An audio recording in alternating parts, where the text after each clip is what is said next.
The Duke arrived wearing torn clothes, and what the baker's daughter said changed his life forever.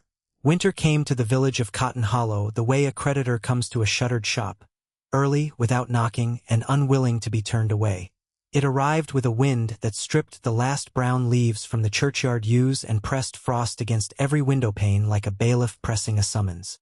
It walked through the narrow lanes with the confidence of a man collecting on a debt long overdue, and it lingered longest at the low back door of the bakery on Miller's Row, where the flour bin was already 3/4 empty and the ledger on the shelf above it had been opened to the same unpaid page since Michaelmas.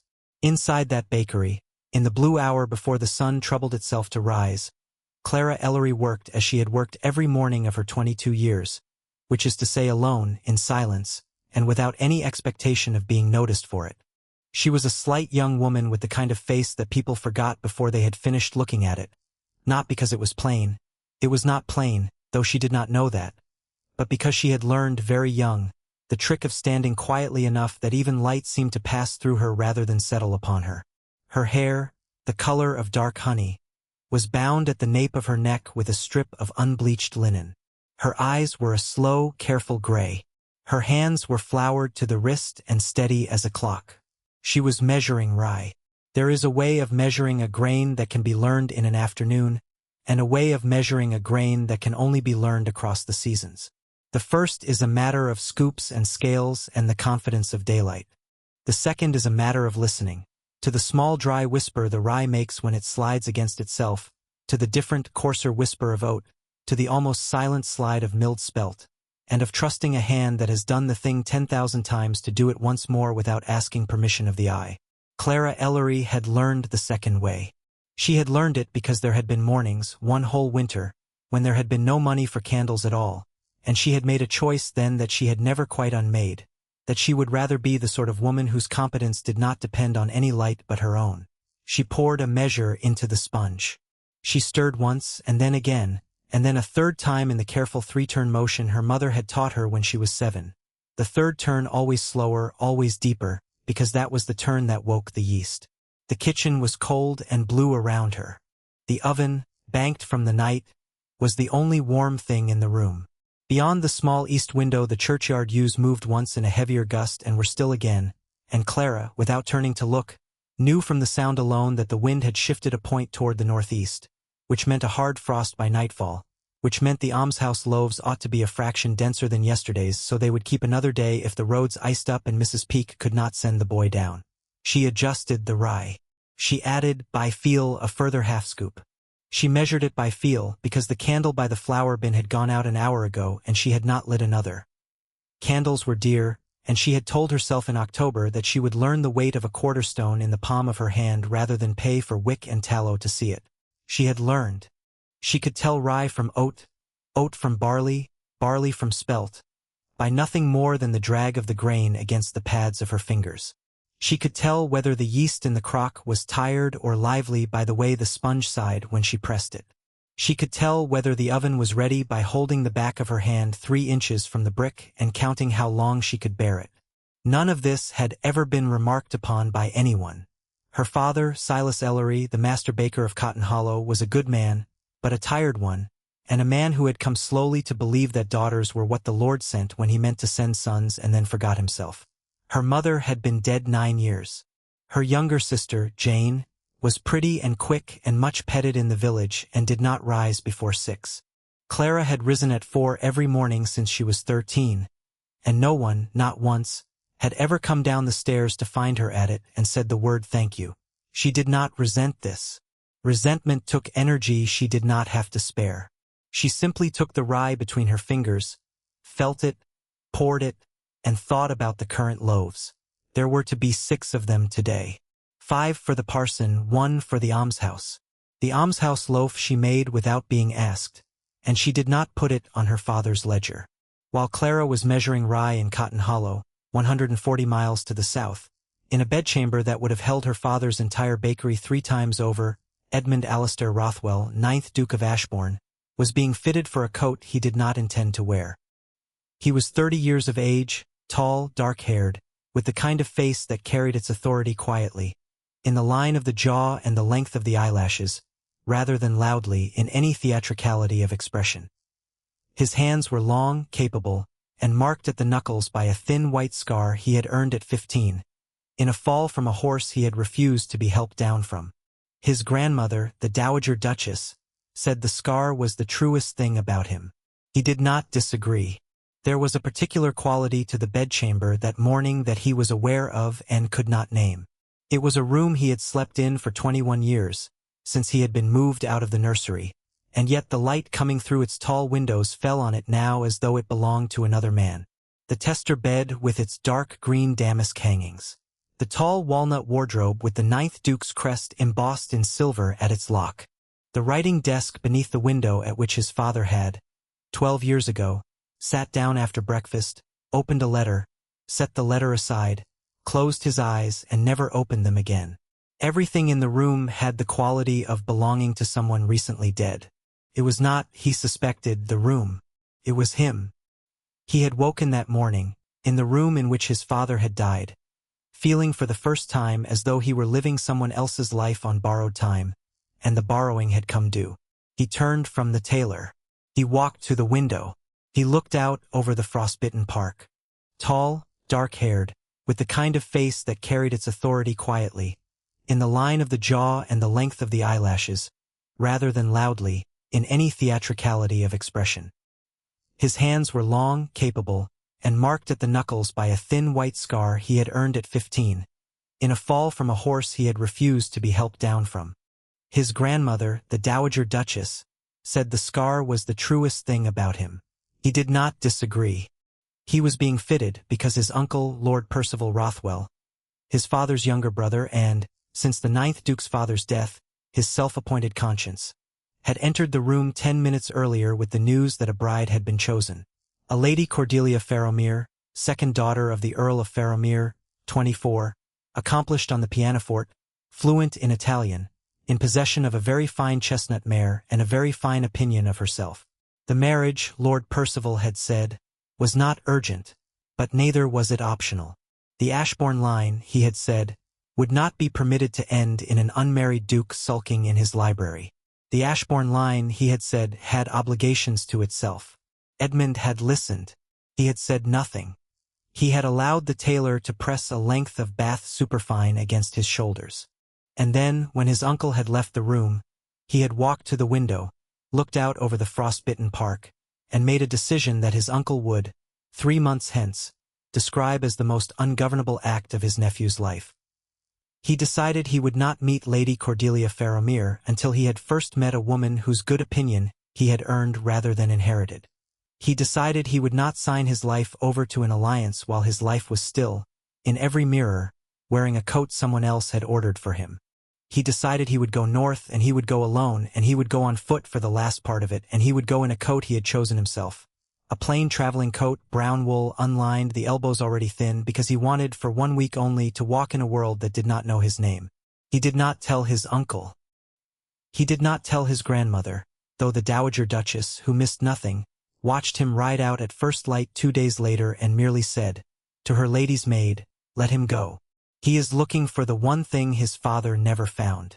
The road north was long. He took the mail as far as Peterborough, then the stage to Grantham, then hired a horse to Newark, then walked. He walked for 2 days.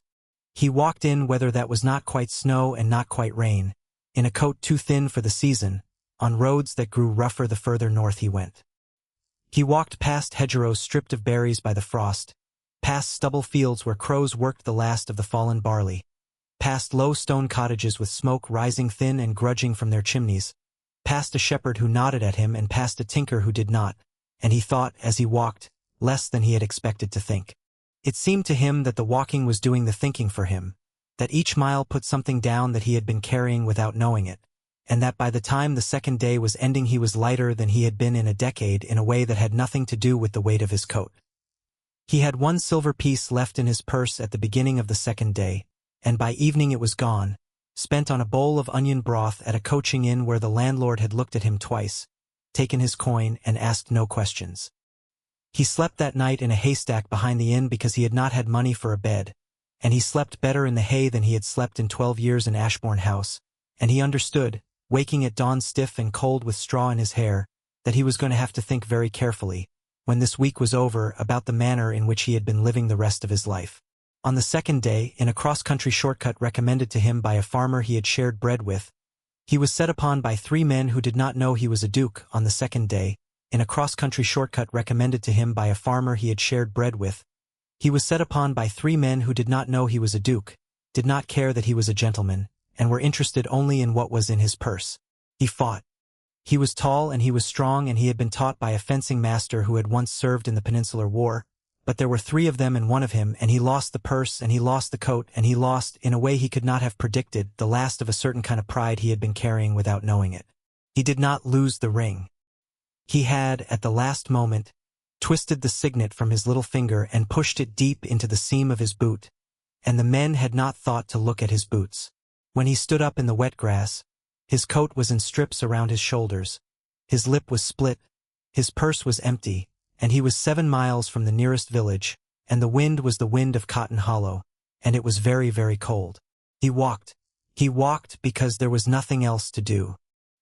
He walked into the village at the blue hour before dawn, in a torn coat that was more idea than garment, with blood dried on his lip and his boots ruined by the wet, and he walked past the shuttered inn because he had no coin, and past the church because it was locked, and he stopped at the only lit window on the whole silent street. A narrow window at the back of a low building, a window through which he could see, quite clearly, a young woman measuring flour by feel in the almost dark. He did not knock. It was not a matter of pride. Pride had walked out of him 7 miles back, on a road he could no longer have found in daylight. It was a matter of arithmetic. He did not have the strength to lift his hand, and he did not, in the small clear part of his mind that was still functioning, wish to startle whoever was inside a lit kitchen at 4 in the morning by hammering at their door in a torn coat. So he leaned. He leaned against the doorpost the way a man leans against a wall he has, on some previous occasion, been told to stand against. He leaned as though the wood had been placed there by a considerate providence at exactly the height his shoulder required. He leaned and he closed his eyes, and he listened to the sound of measured breathing from inside, and he understood, for the first time in his life, what it meant to be at the mercy of a stranger. If she does not open the door, he thought, I will die here. It was not a dramatic thought. He was too tired for drama. It was simply an arithmetic thought, an accountant's thought. The frost was already through the ruined boots, the wind was already inside the coat, and he had walked past the last other lit window a mile back. If she does not open, I will not walk to the next lit window. I will sit down where I am, against this post, and I will not get up again. She opened the door. He did not have the strength left to be graceful about it. He leaned against the doorpost of the back door of the bakery on Miller's Row, and he waited to be found because he had, at some point in the last hour, understood that he was no longer entirely capable of finding anything himself. Clara heard him before she saw him. She heard the shift of a shoulder against wood, and the long exhale of a man too tired to keep his breath quiet, and she set down her scoop, and she wiped her hands on her apron, and she went to the door. She did not scream. It was not that she was fearless. She was not. There was a small, honest jolt somewhere under her collarbone at the sight of a stranger bleeding on the family doorpost, but fear, in Clara Ellery, had long ago been trained to arrive after competence, not before it. Fear could wait. The man could not. The man was cold, and the man was hurt, and the man was leaning against her father's doorpost with an economy of movement that told her he had, in the last hour, decided against a great many things, and she did not intend to add being turned away to the list. She did not fetch her father. She did not, in the first instant, do any of the 10 small correct things a young woman of her station was expected to do when she opened a door before dawn onto a stranger in torn clothes. She looked at him. She looked at him for perhaps 3 seconds. She looked at the split lip and the coat that was no longer a coat, and the good boots ruined at the toes, and the way he held himself, even leaning against her doorpost, even bleeding, even exhausted, as though he still remembered somewhere beneath the exhaustion how to stand up straight. And then she stepped back from the door, and she said quite calmly, "Come in. The oven is warm." He came in. He did not thank her yet. He could not yet. She closed the door behind him. She did not lock it, because it was her father's habit not to lock it in the working hours, and she did not want, on this morning above all others, to do anything her father would notice. She led him past the flour bin, past the trough, past the long oak table where the dough for the day's loaves already lay resting under a damp cloth, and she sat him on the low stool by the oven mouth, and she put, without asking, a folded square of clean linen into his hand and said, "Your lip." He pressed the linen to his lip. He watched her. He did not speak because he had understood, in the same 3 seconds in which she had looked at him, that this was a woman who did not require speech to know what needed doing next. She poured warm water from the kettle into a shallow tin bowl. She set the bowl on the flags beside his boots. She did not offer to remove the boots for him. She was not that sort. She only set the bowl down and said, "For your hands. When you are ready." Then she went back to the flour bin. She measured, poured, and worked the sponge. She did not look at him again for perhaps a quarter of an hour. She did not need to. She could hear him breathing, could hear the slow steadying of that breathing, could hear the small sound of a linen square being rinsed in warm water. That was enough. He was in her kitchen. He was warmer than he had been. He was not bleeding onto her flags. He would speak when he was ready to speak. When he did speak, his voice was quieter than she had expected. "My name," he said, "is Edmund." She did not turn from the sponge. "Clara," she said. She did not offer her surname. She did not, in that moment, feel that a surname belonged in a room in which a man had just given her the first name he possessed and nothing else. If he had wanted her surname, he could have asked her father for it later. She poured a further measure into the sponge. She kept her hands moving. She had discovered at 17 at her mother's funeral that hands that were kept moving were hands that did not shake, and she had not, in the 5 years since, allowed her hands to be still in a moment that required steadiness. He waited. She waited. Outside, the wind pushed at the shutters and was refused. Inside, the yeast sighed in its crock and the oven ticked in its brick, and a small clock on the shelf, one her mother had brought from Nottingham as a bride, told off the seconds until dawn. "I have no coin," he said at last, because it seemed to him a thing she deserved to know. "I did not ask for any," she said. "I was set upon. I saw." "I do not know," he said, and here his voice caught for the first time, not from pain but from something else. "I do not know how to repay a kindness in a currency that is not money." Clara Ellery, Master Baker's daughter, age 22, who had never in her life been asked to accept a payment in any currency at all, turned finally from the flour bin and looked at the man on her stool. And she said the thing that would, in 3 months' time, be repeated in a public ballroom by a man in a coat that fit him properly, in front of 200 people who had never heard of Cotton Hollow. "Then be someone worth the kindness," she said. "That is the whole of the debt." He looked at her for a long moment. He did not smile. He did not answer at once. He only nodded very slowly, as a man nods when a stranger has said something to him that he intends to carry the rest of his life. And then he lowered his hands into the warm water in the tin bowl, and he closed his eyes, and Clara Ellery went back to measuring rye. That was the first hour. By the second hour, she had put bread and cheese in front of him and a mug of small beer, and he had eaten, and his color had come back a little, and he had told her, because she had not asked and therefore he wanted to, that he was traveling north on business he did not wish to explain, that he had lost his purse to thieves on the road, and that he would be very grateful if she could tell him whether there was any work to be had in the village, of any kind, for a man who would take his wages in food and a corner to sleep in until he could send word south for funds. Clara considered this. She considered him. She considered the ledger on the shelf and the flour bin and the fact that her father, Silas Ellery, had for 8 months been telling himself he needed a delivery boy and for 8 months been unable to find one because the last 3 had been drunkards. "There is a stable at the back," she said. "It is dry. My father needs a man to walk the loaves to the almshouse and the parson and the great house on the hill, for mornings a week. He will pay you in bread and beer and a bed of straw and nothing else. If you will do it for a fortnight without complaint, he will decide whether to keep you. I will speak to him at 8. "You do not know me," said Edmund, 9th Duke of Ashbourne. "No," said Clara Ellery. "But I have watched you drink small beer for a quarter of an hour, and a man who drinks small beer slowly, when he is hungry and does not spill, is a man I am willing to speak to my father about." He laughed. It was the first time he had laughed in 11 days. It was a rough, surprised laugh, the laugh of a man who had forgotten what his own laughter sounded like, and it startled him more than it startled her.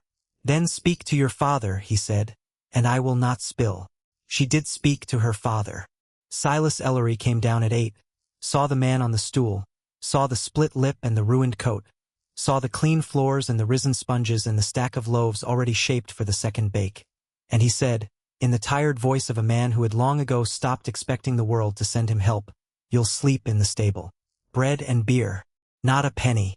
And if I catch you drunk before Sunday, you're on the road again with my boot behind you." "Yes, sir," said the Duke of Ashbourne. And so, for a fortnight that stretched, without anyone quite deciding it, into a month, and from a month into a season, Edmund the delivery boy carried the loaves of Cotton Hollow Bakery on foot, for mornings a week, in a coat that had been mended by Clara Ellery's steady fingers with thread the color of dark honey. He did not spill. He did not drink. He did not lie about his past, but he did not tell it either, and Silas Ellery, who had lived long enough to know that some men had reasons for their silences, did not ask. The village noticed him. The village had, in Cotton Hollow, a great gift for noticing, and an even greater gift for interpreting what it had noticed to its own satisfaction and then setting the matter aside. There were 53 households in the parish, and by the end of Edmund's first week 39 of them had a settled opinion of him, and by the end of the second week the remaining 14 had come round, and by the end of the third week the whole village had, without ever discussing it aloud, come to a treaty regarding the new man at the bakery. He was let alone. He was greeted at the almshouse gate and at the parson's door and at the great house on the hill. He was paid in bread and beer and a bed of straw. He was not asked where he had come from, and he was not, in return, expected to volunteer it. Cotton Hollow was a place that had, over 300 years, watched a great many men arrive with a great many silences, and had learned to respect silence the way it respected weather, as a thing not to be argued with and not to be improved upon. He, for his part, learned the village. He learned that Mrs. Peake at the almshouse had lost a son at Salamanca and did not speak of it. He learned that the Reverend Mr. Thorne kept a lame terrier called Boswell, who followed him everywhere and slept under the pulpit through his sermons. He learned that the blacksmith's forge was cold on Wednesdays because the blacksmith went to Grantham to see his mother. He learned that the carpenter on the far side of the village had lost his index finger to a saw 6 years ago, and had trained his middle finger to do everything the index had done, and did not care to be complimented on it.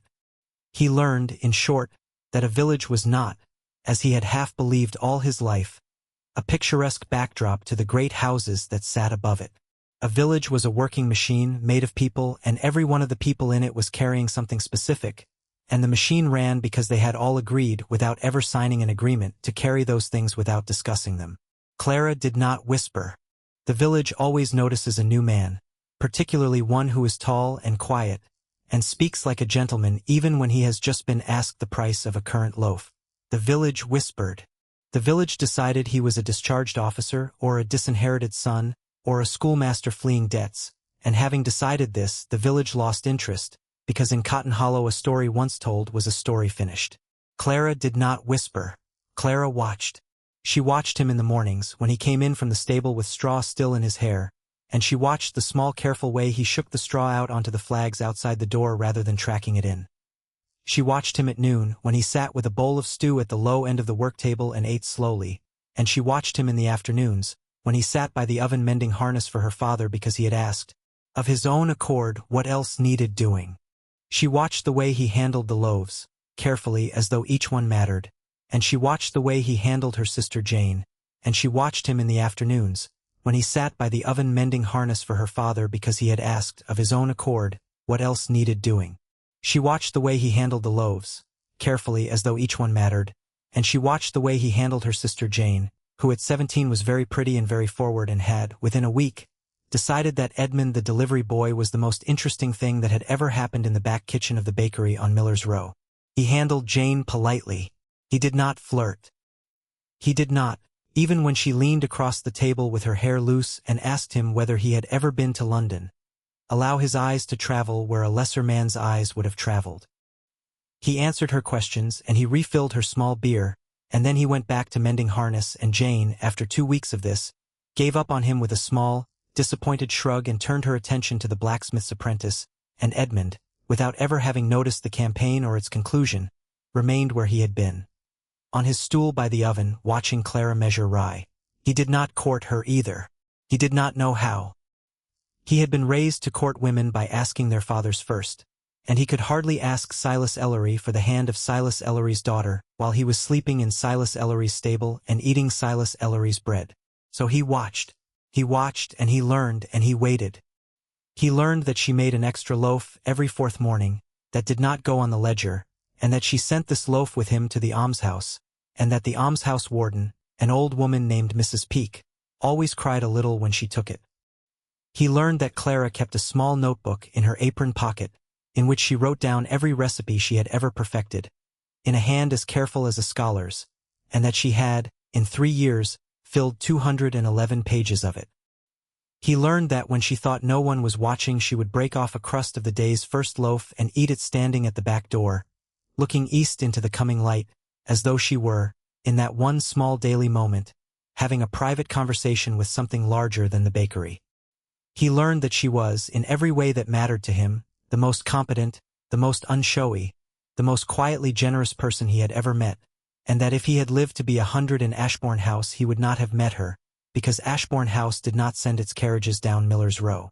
And on the 14th morning of his service, when he pressed a small, browned currant loaf into the hand of an old woman at the almshouse door, and the old woman looked up at him with wet eyes and said, "God bless the girl who baked it," he understood, for the first time in his life, what his grandmother the Dowager Duchess had meant when she had said, on the morning he had ridden out of Ashbourne House, that he was looking for the one thing his father had never found. 200 miles to the south, a letter was being written that Edmund did not yet know about.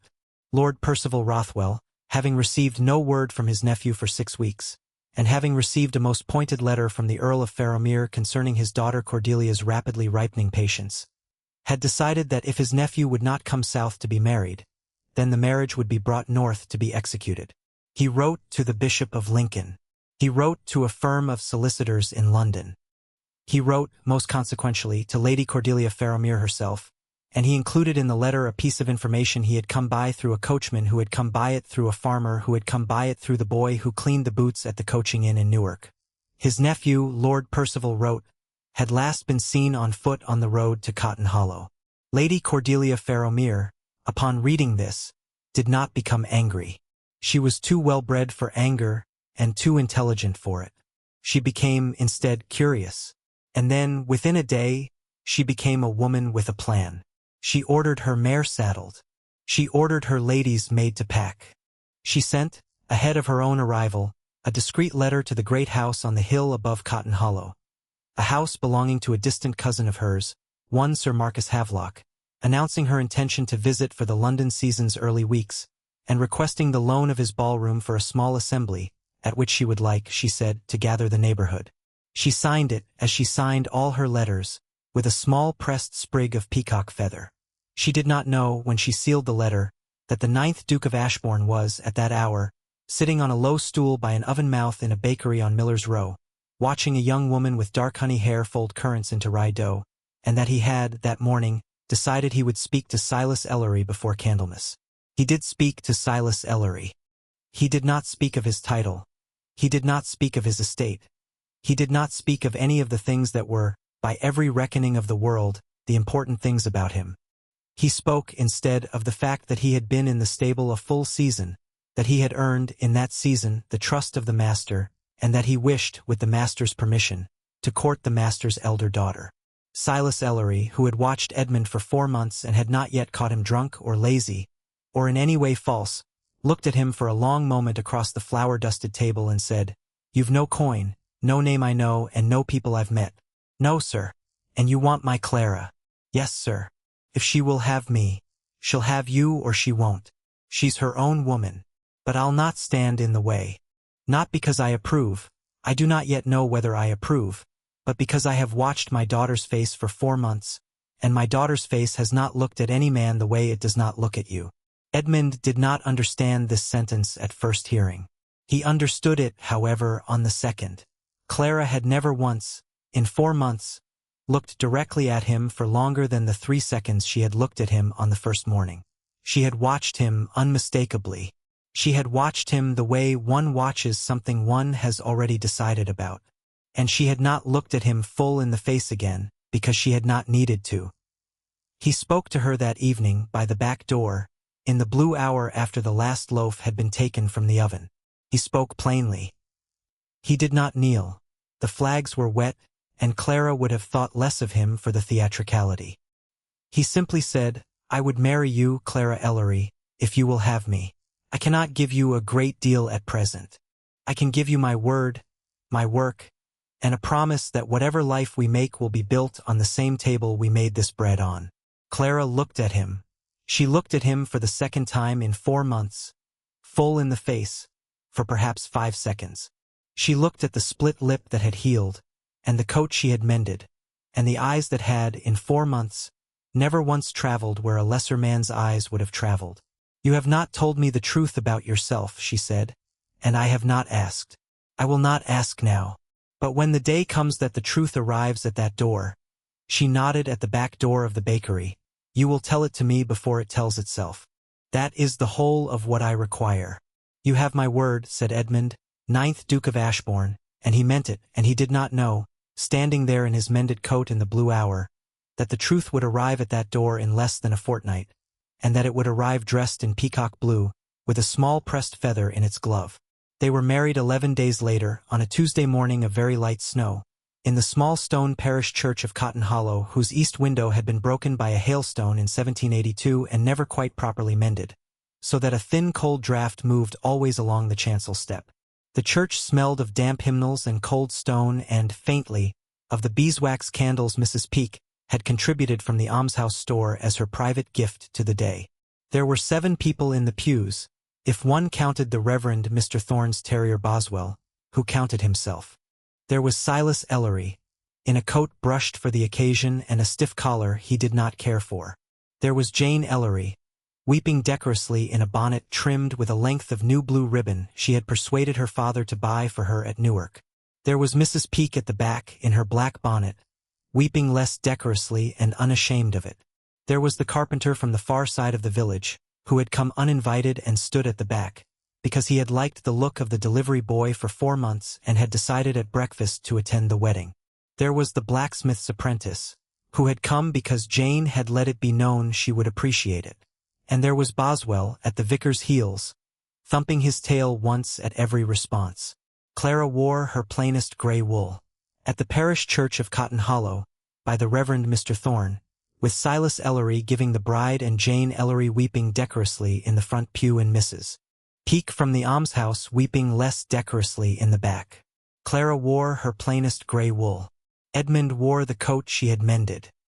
He signed the register with a hand that did not tremble, and he signed it with a name that Clara did not, in that moment, look closely at, because she had promised him she would not ask, and because she had learned in 22 years of quiet living that promises are only worth the not looking they cost you. The Reverend Mr. Thorne, who was a good but tired man, and who had christened Clara Ellery 22 years earlier and had christened her sister Jane 5 years after that, and who had buried Clara's mother 9 years back on a raw March morning at which Clara had not cried, the Reverend Mr. Thorne, who therefore had a claim on this family which he did not intend to press but did not intend to forget either, glanced at the register after the ceremony, glanced at the register after the ceremony, glanced twice and put on his spectacles and glanced a 3rd time, and then very carefully closed the book and said nothing at all, because he had lived long enough to know that some silences were owed to a groom on his wedding day, and this, he sensed, was one of them. They walked back to the bakery through a fine flurry of the year's first true snow. It was a walk of 220 paces. Clara had counted it many times as a child. She counted it again now out of habit because counting was, for her, what looking at the horizon was for other women. A way of keeping the interior arithmetic in order while the exterior world did whatever it intended to do next. 220 paces from the church door to the bakery back gate. She counted them in silence, her gloved hand tucked lightly into the crook of Edmund's arm because that was what a wife did on the walk back from her wedding, and not because either of them yet knew what to do with the touching. He walked slowly to match her pace, and she walked at her ordinary pace and did not slow down for him, and they arrived at the 220th pace at exactly the same instant, and neither of them commented on it, and both of them noticed. Silas Ellery had, 3 days before, offered them the small upper room at the back of the shop, the room that had been Clara's mother's sewing room, and Edmund had accepted it, gravely, as though he had been offered a wing of a palace. Clara had scrubbed the floorboards herself. She had brought up the small oak chest that had been her mother's, and the pewter candlestick, and the framed watercolor of a bridge over the River Trent that her mother had painted at 17. There was one narrow bed, one small round table, 2 rush-seated chairs, and a window that looked east. They lived in it, husband and wife, in the manner of 2 people who had married a stranger and had not yet decided how to be less strange to one another. He did not touch her. He did not, in that first week, so much as take her hand outside of what the marriage service had required. He slept in the chair by the window, wrapped in the mended coat. He rose before she did, and he laid the fire, and he brought her tea.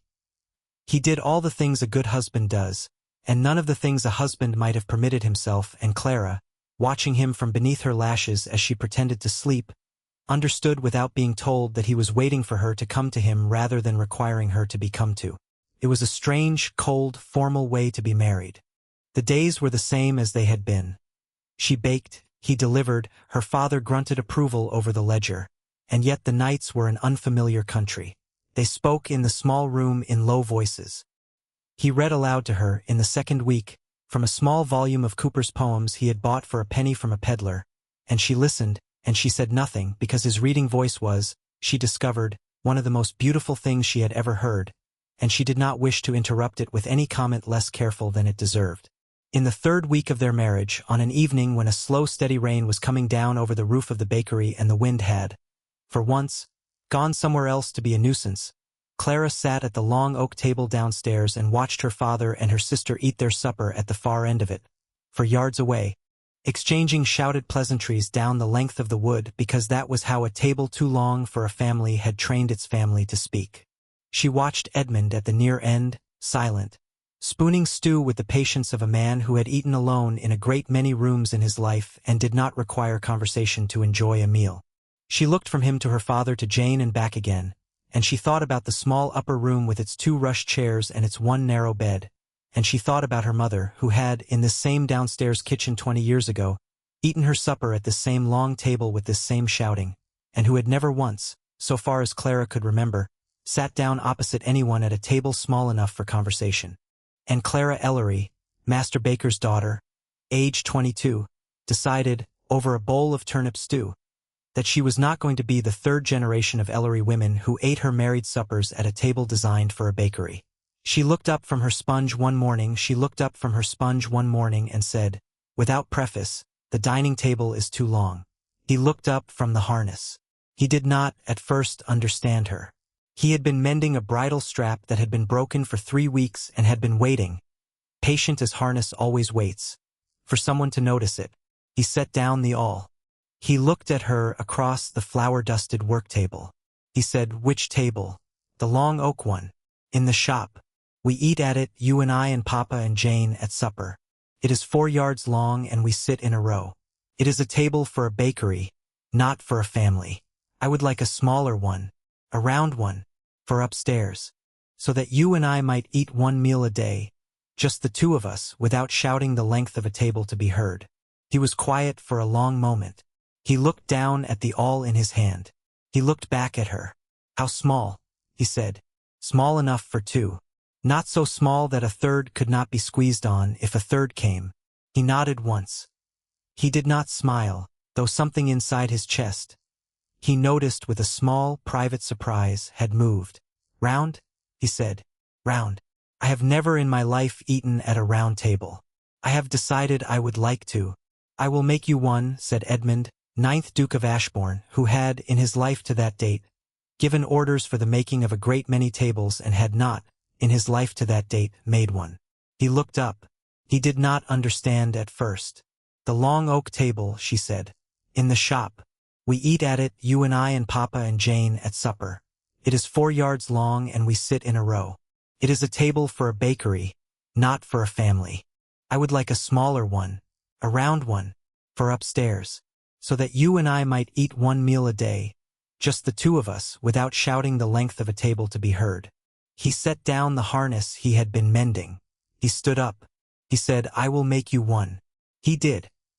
He made it himself, in the stable at the back of the bakery, by the light of a lantern he set on an upturned bucket, on 9 consecutive evenings after the deliveries were done and the wood was split and Silas Ellery had gone to bed. He worked in his shirt sleeves in the cold. He had never in his life worked with wood except to break it for a fire. He had, however, watched an estate carpenter at Ashbourne House work for a summer when he was 15, and he had, at 15, been the kind of boy who watched carefully so that some part of him remembered 20 years later how a leg was set into a top and how a top was smoothed by hand. He was slow. He was very slow. The first night he did nothing but plane the plank flat, and by the end of the first night his palms were blistered under the leather and his back ached and he was, in a small quiet way, happier than he had been in his life. The second night he cut the circle from the plank and the circle was not quite a true circle, and he considered planing it round again and decided not to because he had begun by the second night to understand something about a table that a duke, purchasing a table, had never had occasion to understand. That a table is not a shape. It is a promise. And a promise that has been reshaped 4 times to be perfect has, in the reshaping, become a different promise than the one first made. In the stable, out of a section of oak plank that had been meant for a bread trough and a set of turned legs, he bought for 2pence from the carpenter on the far side of the village. Took him 9 evenings. He was not a carpenter and he did not pretend to be, and the table, when it was finished, was slightly uneven, and the top was not quite a true circle, and one leg was a hair shorter than the other 3, and Clara, when she saw it, put her hand on the top of it and did not speak for a long moment. "It is not perfect," he said, watching her face. "No," she said. "It is not." She lifted her hand. She stepped back from the table once to see the whole of it, the uneven top, the 4 turned legs of which one was a hair shorter, the faint pale rings where his sanding had gone deeper into the grain in some places than in others, the tiny mark near one edge where the awl had slipped in his hand on the 5th evening and left a small crescent scar that he had thought, at the time, of trying to fill and had, at the time, decided instead to leave. She lifted her hand from the top. She looked at him, and she smiled. She looked at him, and she smiled, for the first time in 4 months of marriage. A small, slow smile that reached her eyes, and she said, "It is ours, and that is more than perfect." They ate at that small round table, upstairs in the sewing room, every evening from that day forward. He read Cooper aloud between courses. She poured his tea. He did not sleep in the chair by the window that night, and she did not ask him to. We'll take a very short break. If you don't want to miss new stories, please subscribe to the channel. The truth arrived at the back door of the bakery 7 days after the small round table was finished. It arrived, as Clara had suspected it would, in peacock blue, at 3 in the afternoon, in a hired carriage driven by a coachman who did not know Cotton Hollow and had to ask the way twice. Lady Cordelia Faramir descended from the carriage in a traveling pelisse the color of a jay's wing, with a small pressed feather in her glove, and she looked at the front of the bakery on Miller's Row, and she looked at the sign, and she smiled the small tight smile of a woman who has been proven correct about something she had privately hoped was not true. She did not go to the front. She went to the back. She had done her homework. She knew where the delivery yard was. She knew, from her cousin Sir Marcus Havelock's coachman, that a tall, quiet man with a mended coat was seen most afternoons in the yard behind the bakery, splitting wood. He was splitting wood when she came around the corner. He looked up. He saw her. He did not, for perhaps 4 seconds, react in any visible way at all. And then he set the axe down against the block very carefully, as a man sets down a thing he is not sure he will pick up again, and he said, in a voice quite unlike the voice Clara had known for 4 months, "Lady Cordelia." "Your Grace," she said, and she waited for him to correct her. He did not correct her. Clara Ellery, who had come to the back door with a mug of small beer for her husband because it was cold, and because he had been splitting wood for an hour without stopping, stood in the doorway with the mug in her hand and did not spill it. She was very good at not spilling. She had, in the last 4 months, been complimented on it by the man before her more than once. She looked at Edmund. She looked at Lady Cordelia. She looked at the 2 of them in the yard as one looks at an equation whose 2 halves have finally been written on the same page, with a quiet, orderly attention, the attention of a woman who has waited for a piece of arithmetic to complete itself and is not going to be surprised by the answer merely because the answer has arrived unannounced. She had known, since the first morning, that there was something withheld in the man on her stool. She had known, since the wedding, that there was more of it than she had thought.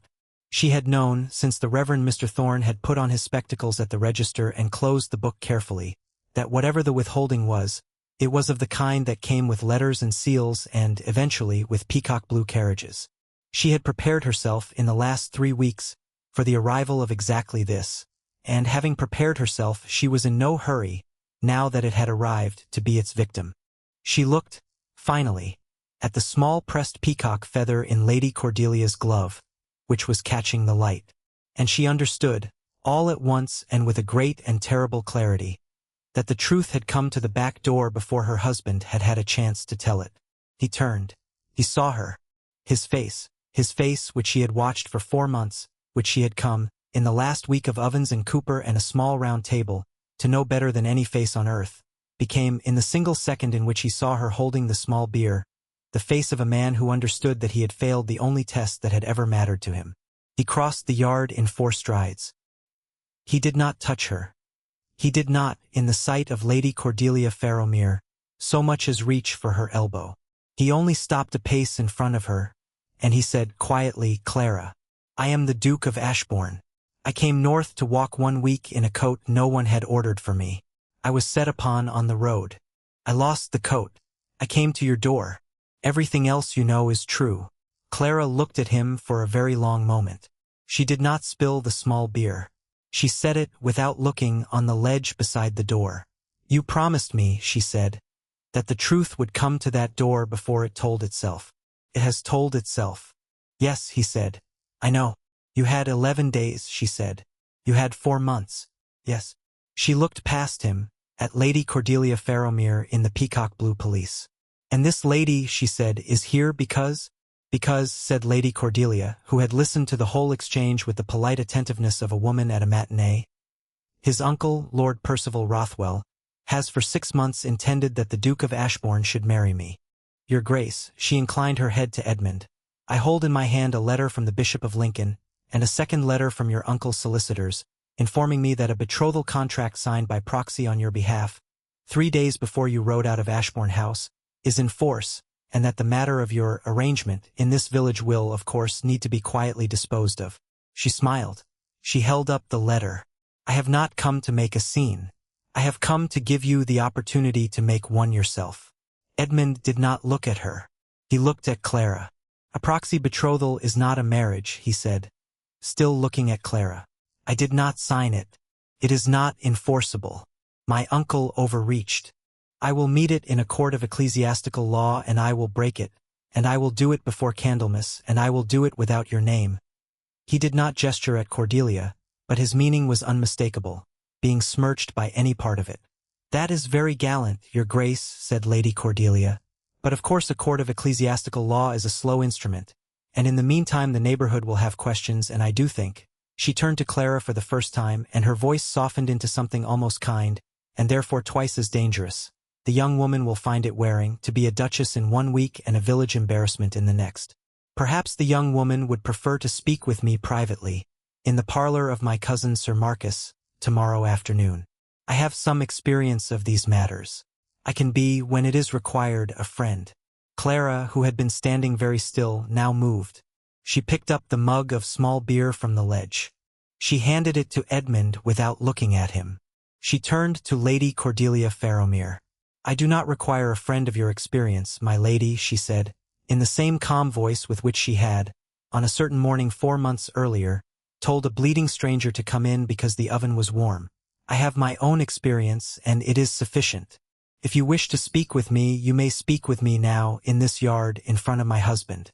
I do not keep parlors, and I do not keep secrets from the man I married." There was a silence. It was a silence in which the wind of Cotton Hollow, still walking through the lanes like a creditor, walked once around the yard and left. Lady Cordelia Farrowmere looked at Clara Ellery. Really looked at her, for perhaps the first time, and something small and unwilling moved behind her eyes, and then hardened. "Very well," she said. "Then hear me in the yard. There will be an assembly at Havelock Hall, on the 21st of the month. 10 days from today. The whole neighborhood will be there. I will be there. The bishop's letter will be there, in my reticule. Your Grace, she did not look at Edmund. You may bring the young woman as your arrangement, if you wish, or you may leave her at home, and either choice will be interpreted by the neighborhood in the way I choose to interpret it. 10 days. Havelock Hall. Good afternoon. She did not curtsy. She turned. She walked back to the carriage. The coachman, who was cold and did not care about proxies or bishops, was glad to see her. The carriage rolled away. The yard was very quiet. Edmund set the mug of small beer down on the block, beside the axe. He turned to Clara. I will break the proxy, he said. It will not stand. I believe you, she said. I should have told you. Yes, she said. You should have. Will you come to the assembly? Clara looked at him. She looked at him full in the face, for the third time in 4 months, and she looked at him for a long time, and when she spoke her voice was quiet and her voice was steady and her voice was, for a woman who had grown up measuring rye by feel in the dark, perfectly certain. Yes, she said. I will come. Because I am your wife, and because a woman with peacock feathers in her glove does not get to say what my life is to be interpreted as. I will come, and I will not wear gray because gray is the color of the girl she thinks I am, and I am not that girl anymore. I will wear a color that does not compete with hers, and I will stand where you stand, and I will let the neighborhood interpret what it likes. That is my answer. He did not touch her. He did not, in that yard, embrace her or thank her or make any of the gestures that a lesser man might have made. He only nodded very slowly, the way he had nodded on the first morning in her kitchen, when she had told him the whole of the debt was to be someone worth the kindness. And he understood, with the same clarity with which he had understood it then, that he had married the one woman in England who did not require to be rescued from anything at all. That night, in the small upper room, at the small round table that was not quite a true circle, they did not read Cooper. They ate their supper in silence, but it was not the silence of the first week. It was the silence of two people who had, in the last hour, been given a thing to do together, and were, each of them, deciding privately how best to do it. At the end of the meal, Clara said, You will need a coat. Yes. Not that one. She nodded at the mended coat, hanging over the back of his chair. No, he said. Not that one. There is a tailor in Grantham, she said. Papa knows him. Grantham will do. And I will need, said Clara, quite steadily, a gown. You will need, said Edmund, quite steadily, a very fine gown. Not the finest, said Clara. No, he said, understanding at once. Not the finest. The one that says you have not come to compete. She smiled at him for the second time in 4 months of marriage, and this smile too reached her eyes, and this smile too he intended to carry the rest of his life. And she said, Then I know what I will wear. And it will not be blue, and it will not be white, and it will not be gray. Word traveled through Cotton Hollow in the way word always traveled through Cotton Hollow, which was to say through Mrs. Peake at the almshouse first, through the Reverend Mr. Thorne's housekeeper second, and through Jane Ellery, in a state of scandalized delight, third. By the end of the week the whole village knew that Edmund the delivery boy was in fact the Duke of Ashbourne, that Clara Ellery was in fact the Duchess of Ashbourne, that a Lady Cordelia Faramir in a peacock blue carriage had come from London with a letter from a bishop, and that there was to be an assembly at Havelock Hall at which something would happen.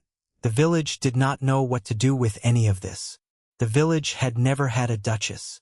The village had, on the whole, liked Clara Ellery, in the mild, undemonstrative way in which a village likes any young woman who does not put herself forward. The village now discovered that it had liked her considerably more than it had realized, because the village found itself, over the course of a week, becoming quietly, stubbornly, protectively hers. Mrs. Peake, at the almshouse, took to putting a small pressed sprig of rosemary in the basket every time Edmund came for the loaves, and she said, when he asked what it was for remembrance, Your Grace. Yours and hers. The Reverend Mr. Thorne, having recovered from the shock of the register, called on the newlyweds in the small upper room and offered, in a voice trembling with an old man's careful courage, to preach on the parable of the good steward the Sunday before the assembly. The carpenter on the far side of the village sent a message that if a certain small round table needed a fourth leg shortened, he could shorten it for free. None of this reached Havelock Hall. Havelock Hall, up on its hill, was concerned with candelabra and menus and the arrangement of a ballroom. Lady Cordelia Faramir was concerned with the placement of a small pressed peacock feather in her hair, and with the exact wording of a letter she intended to have read aloud, at a certain moment of maximum public attention, by the bishop's chaplain, whom she had brought north expressly for the purpose. She had, however, underestimated one person, and it was not Clara Ellery. She had underestimated the Dowager Duchess of Ashbourne. The Dowager, in London, had received, 3 days before the assembly, a letter from her grandson. It was a short letter. It said only, "Grandmother, I have married a baker's daughter in Cotton Hollow. My uncle has attempted a proxy betrothal in my absence. There will be an assembly on the 21st. Cordelia Farrowmere intends a scene. I do not require assistance, but if you have ever loved me, come." The Dowager Duchess of Ashbourne, aged 79, did not travel. It was well known in London that she did not travel. She had not been north of Hampstead in 11 years. Upon reading her grandson's letter, she set it down on her writing desk, picked up a small silver bell, rang it once, and said to the butler who came, "The traveling carriage, the good horses, and send word to my lady's maid that we leave at dawn." The butler, who had served the Dowager for 31 years, did not blink. He said only, "Very good, your grace. Shall I inform Lord Percival?" "You shall not," said the Dowager Duchess. "You shall inform Lord Percival on the 22nd, at breakfast, that his aunt has spent the previous evening at a country assembly in Lincolnshire, and that if he wishes to know what occurred there, he may read of it in the newspapers." She paused. She added, without smiling, "He will read of it in the newspapers." She arrived in Cotton Hollow on the 20th. She did not go to Havelock Hall. She went, in her traveling carriage, directly to the bakery on Miller's Row, and she descended, in a fur-lined pelisse the color of cream, and she walked into the shop, past the thunderstruck Silas Ellery, up the narrow stairs into the small upper room, and she stopped at the small round oak table that was not quite a true circle, and she put one gloved hand on the top of it, and she said, to no one in particular but to Clara, who had risen from her chair, "My grandson made this." "Yes, your grace," said Clara. "It is not level," said the Dowager Duchess. "No, your grace. I have seen ducal furniture in 6 countries," said the Dowager, still looking at the table, "and I have never in my life seen a piece I like so well." She turned. She looked at Clara. She looked at her for a long, careful moment, and Clara, who had faced Lady Cordelia Farrowmere in a peacock pelisse without spilling small beer, discovered that she was, under the Dowager's gaze, having some difficulty with her breathing. "Sit down, child," said the Dowager. "I am too old to look up at you. And ring for tea if this establishment runs to tea, and if it does not, we shall have small beer, and I shall pretend I am 17 again and my mother is not watching." She stayed 3 hours. In those 3 hours the Dowager Duchess of Ashbourne, who had not sat in a room smaller than 20 feet across in 11 years, sat in a room 10 feet across on a rush-seated chair that creaked under her, drank a mug of small beer without complaint, and gave Clara Rothwell, newly Duchess of Ashbourne, an education that a governess in a great house could not have supplied at any price. She did not lecture. She did not, in any recognizable way, teach. She asked questions. She asked Clara about the ovens. She asked Clara about the ledger. She asked Clara about the almshouse loaves, and the 211 pages of the notebook, and the way Clara measured rye by feel, and Clara, sitting straight-backed in her gray wool gown on the other rush-seated chair, answered every question as though she were being examined for a certificate, precisely, briefly, without decoration. At one point the Dowager Duchess set down her mug of small beer, folded her gloved hands over the head of her ebony cane, and said, without preamble, "Child, do you know what a duchess is?" Clara considered this. She did not answer at once. She was aware that the wrong answer, given quickly, would close a door that would not open again in her lifetime. "I know," she said, "what a wife is. I do not yet know what a duchess is. I had hoped, your grace, that you might tell me." The Dowager smiled. A small, tight, satisfied smile. The smile of an old woman who has, in the previous 10 seconds, decided a matter that had been open for 6 months. "A duchess," said the Dowager, "is a wife who has been asked to run a larger household than most wives are asked to run, and who is under no obligation, on account of the size of the household, to run it any less well than she would have run a smaller one. That is all a duchess is. Everything else, the jewels, the addresses, the placement at table, is decoration. You will run our household exactly as you have run this bakery, and if you attempt, out of nerves, to run it any other way, I shall be very displeased with you. Do we understand each other? Yes, your grace. Say my name, child. I have not been called your grace in this room, and I shall not be called it here for the rest of the afternoon. My name is Augusta. Yes, Augusta. Very good. Now, about the 21st. She stayed until supper time. She did not lecture. She asked Clara about the loaves. She asked her about the ledger. She asked her about the 211 pages of the notebook in her apron pocket, which Clara, blushing to the roots of her honey-dark hair, produced. The dowager read 3 pages of it, slowly, and then closed it, and then handed it back, and then said, in a voice quite unlike the voice she used with dukes and bishops, "You will do. My dear, you will do very well indeed. Now, about the 21st. She stayed until supper time. She left having explained, in the tone of a general briefing a subordinate she trusted completely, exactly what would happen at Havelock Hall the following evening, exactly which of her own carriages would call at the bakery at 7, exactly which of her London jewelers had sent north a small case of things Clara might, if she chose, wear, and exactly what the dowager herself would say at a certain moment, if a certain letter were produced from a certain reticule. Clara listened. She did not argue. She agreed with almost everything. She refused, quietly, the jewels. She would wear, she said, only her mother's small pearl drops, which had been in the oak chest since her wedding day. The dowager considered this for a moment and then said, yes, pearls are correct. Peacocks are vulgar. Where are the pearls? At the door of the bakery. As she was leaving, the dowager paused. She looked at Edmund, whom she had not spoken to alone all afternoon. She said quite quietly, you did the one thing your father never did, Edmund. What was that, grandmother? You went looking, said the Dowager Duchess of Ashbourne. Everyone else waits for the world to bring them their wife. You went and found yours. In a torn coat. Your father died waiting. Do not you die waiting for anything else. And she pressed his hand once, and she got into her carriage, and she was gone. The 21st arrived, as all 21sts do, whether one is ready for them or not. The ballroom of Havelock Hall glittered. It glittered with candles, and with the crystal drops of a chandelier that Sir Marcus Havelock had shipped from Waterford in 1809, and with the jewels of 200 guests who had come from as far as Grantham and Newark because word of an assembly at which something would happen had, by the day of the assembly, reached even the coaching inns. Lady Cordelia Farrowmere wore peacock blue. It was a magnificent gown. It was cut in the newest London fashion. It was heavy with a train of 5 yards. The sleeves fell in long tissue folds to the wrist.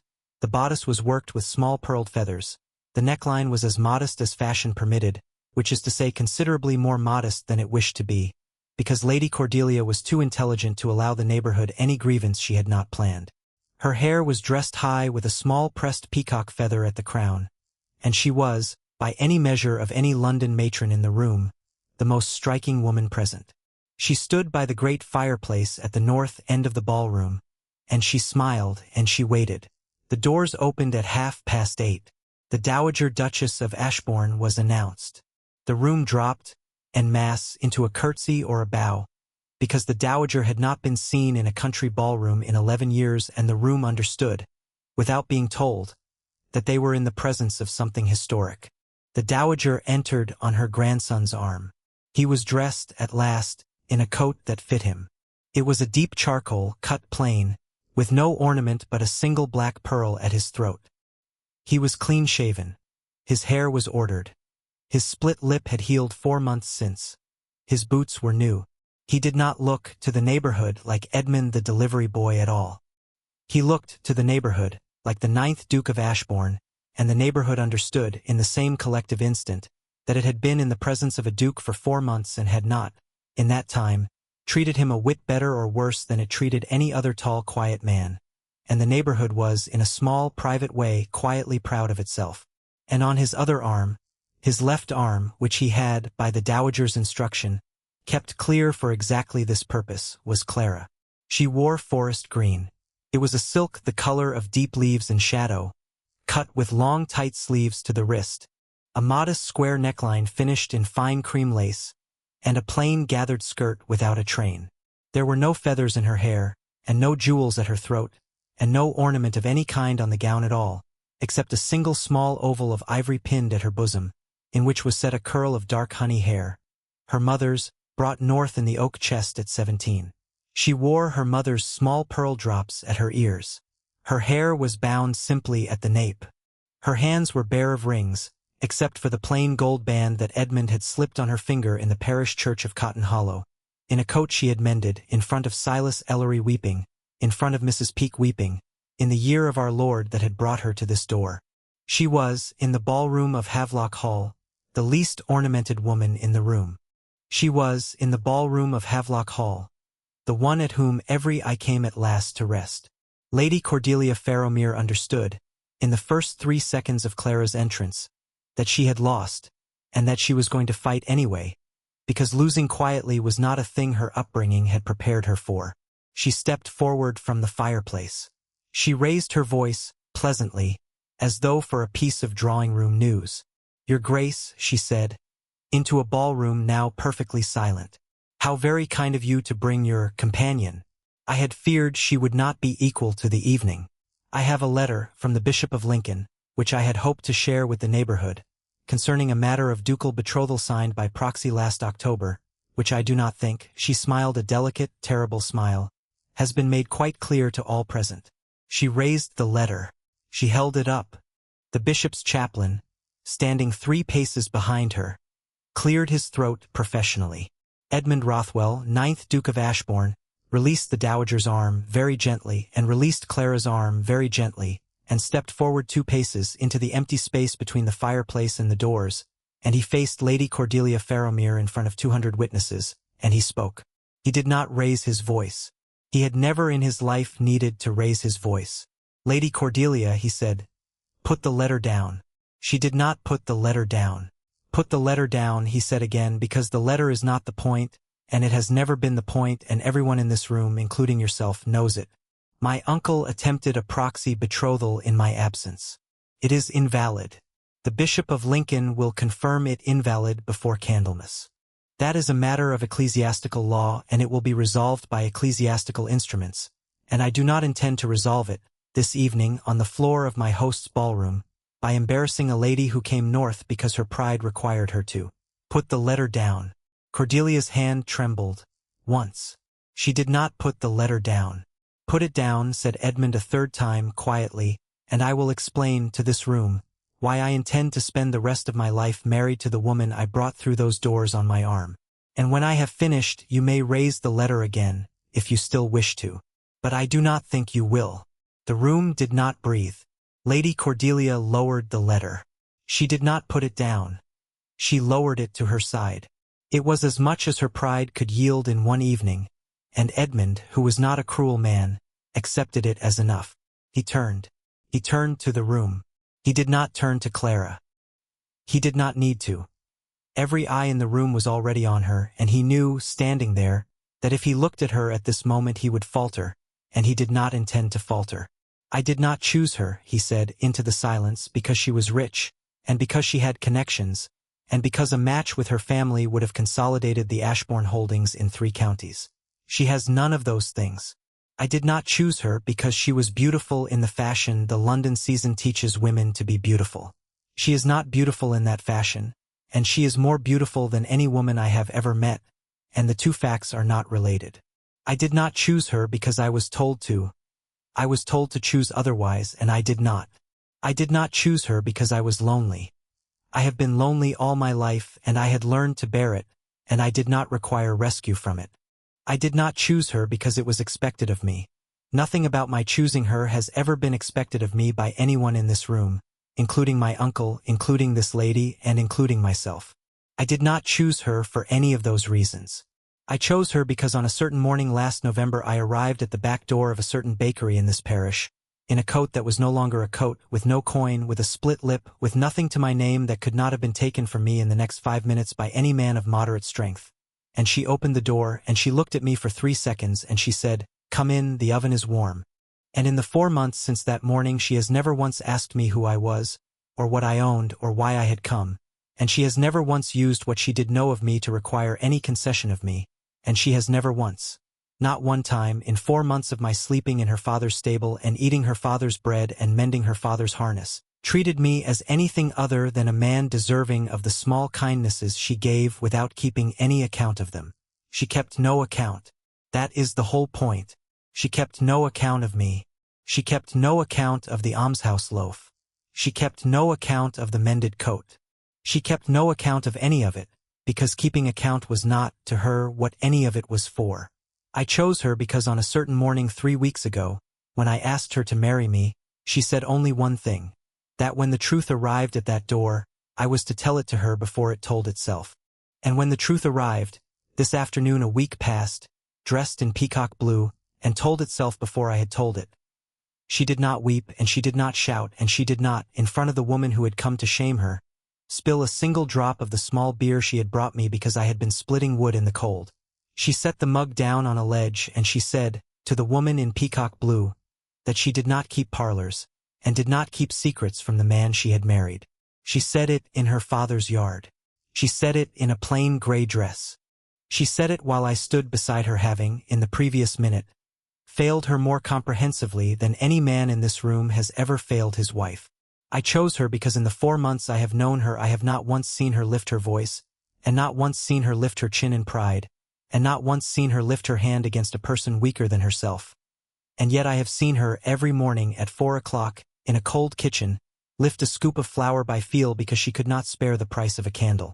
She has not lifted her voice, and she has lifted a scoop of flour 10,000 times, and if any person in this room believes that the second is a smaller thing than the first, that person has not been paying attention to how a household is actually built. I chose her because when I first came to her door I was, in every measurable respect, less of a man than I had ever been in my life, and she treated me as a man, and by the treating she made it true again. I did not know, until she did it, that a person could be made whole by another person's simply refusing to see them as broken. I know it now. I know it because a baker's daughter in a village none of you had heard of a week ago taught it to me, in a kitchen none of you have been inside, on a morning none of you were awake for. That is why I chose her.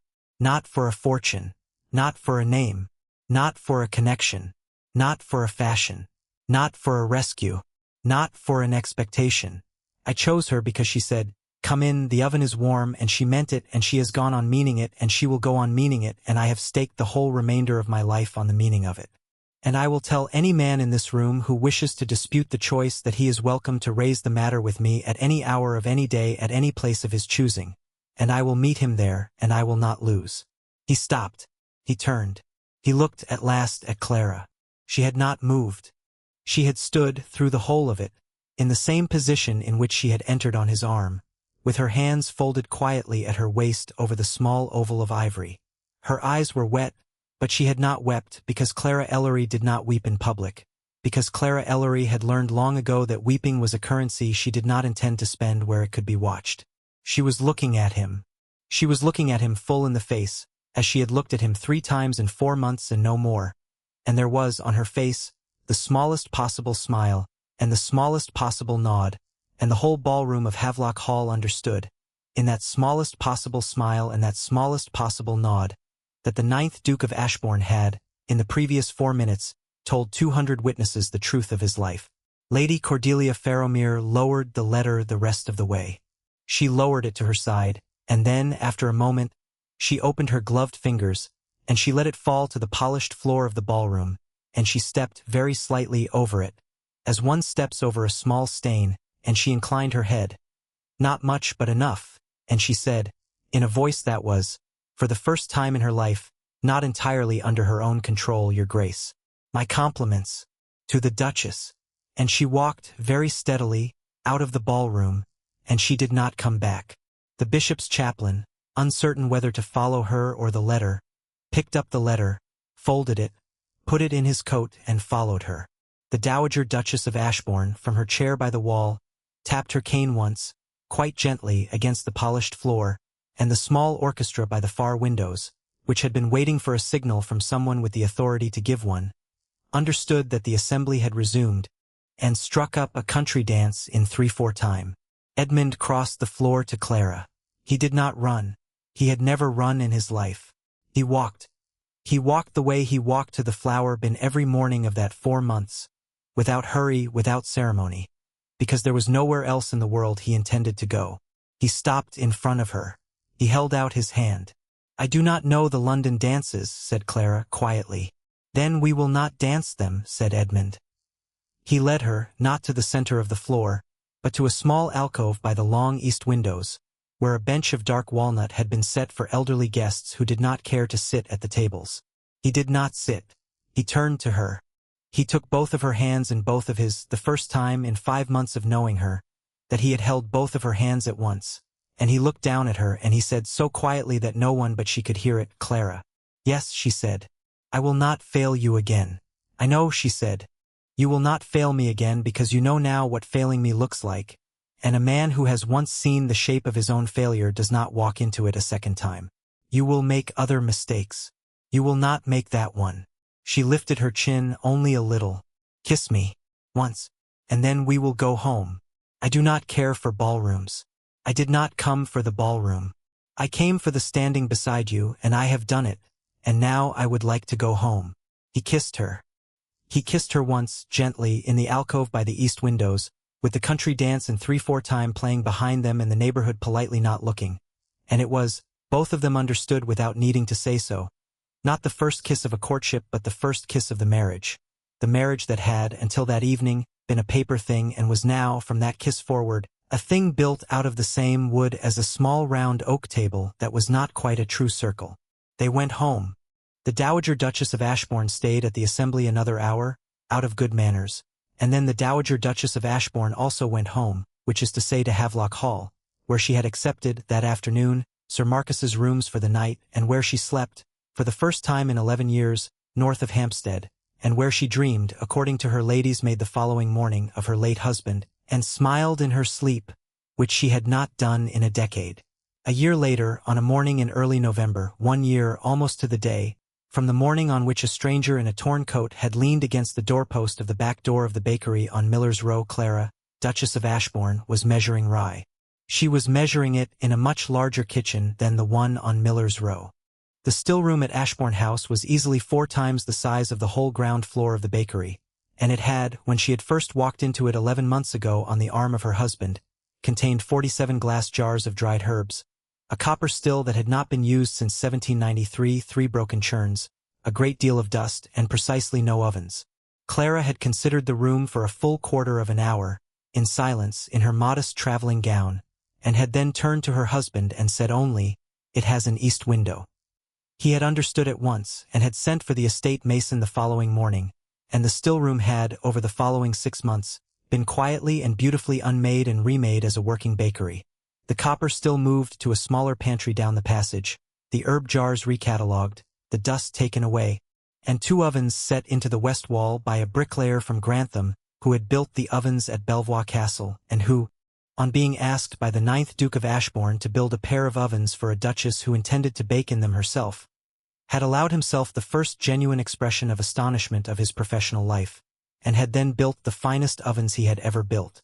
She was measuring it in the still room of Ashbourne House in Northamptonshire, which she had, 6 months after her arrival, quietly converted from a still room into a small working bakery, because a duchess who did not bake, she had told her husband, was a duchess who had forgotten who she was, and Clara Rothwell did not intend, ever, to forget who she was.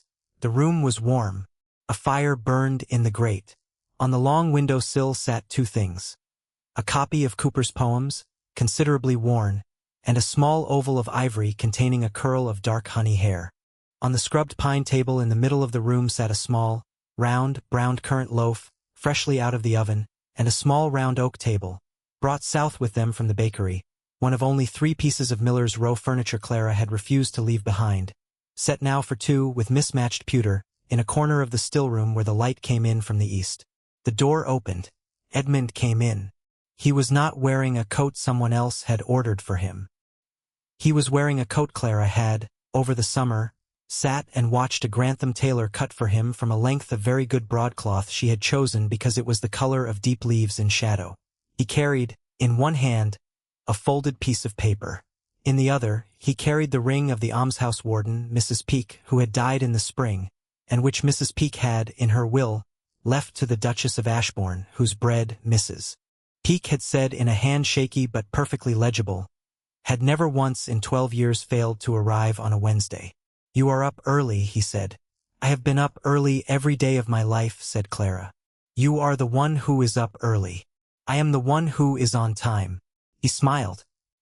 He set the folded paper on the small round table, and he set Mrs. Peake's ring beside it, and he sat down in one of the two mismatched rush-seated chairs, one of them the chair from the sewing room on Miller's Row, the other made to match by the estate carpenter, because Clara had told him it was to match exactly, and he watched his wife slide the current loaf onto a wooden board and cut it in two.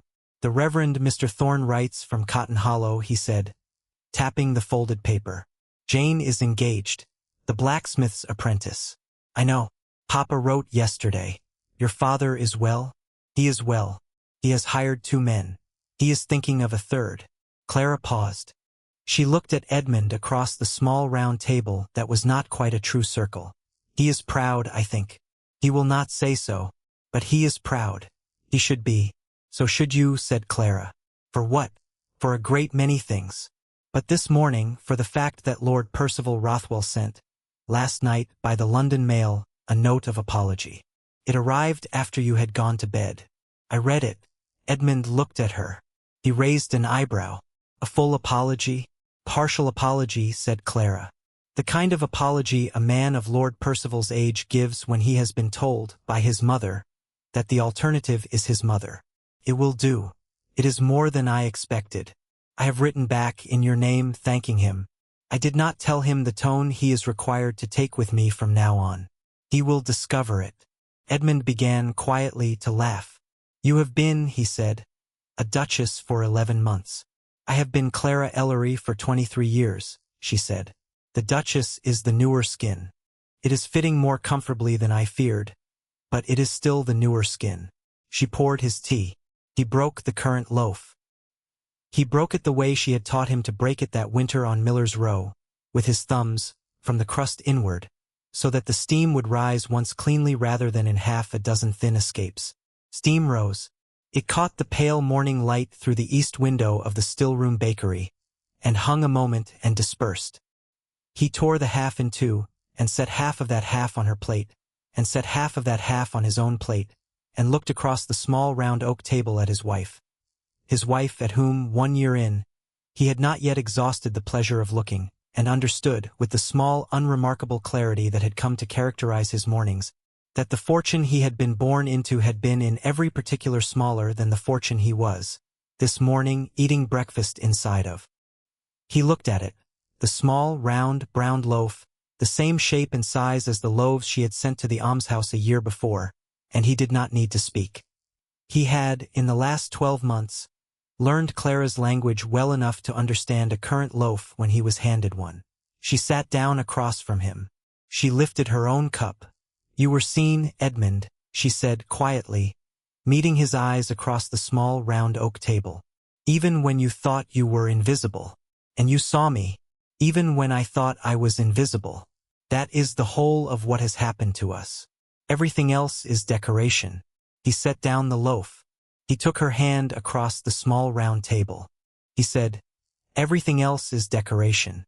And Clara Rothwell, Duchess of Ashbourne, née Ellery of Miller's Row, master baker's daughter, aged 23 years, wife of 1 year, drank her tea in the morning light of a kitchen she had built inside a great house, in a chair that had come from a room over a shop, at a table that was not quite a true circle, in a coat the color of deep leaves in shadow across from her, and understood, without needing to say it, that the debt she had once described, in a cold kitchen on Miller's Row as being someone worth the kindness had been paid, was being paid, would go on being paid, every morning of every year they lived, in the only currency that had ever been asked for it.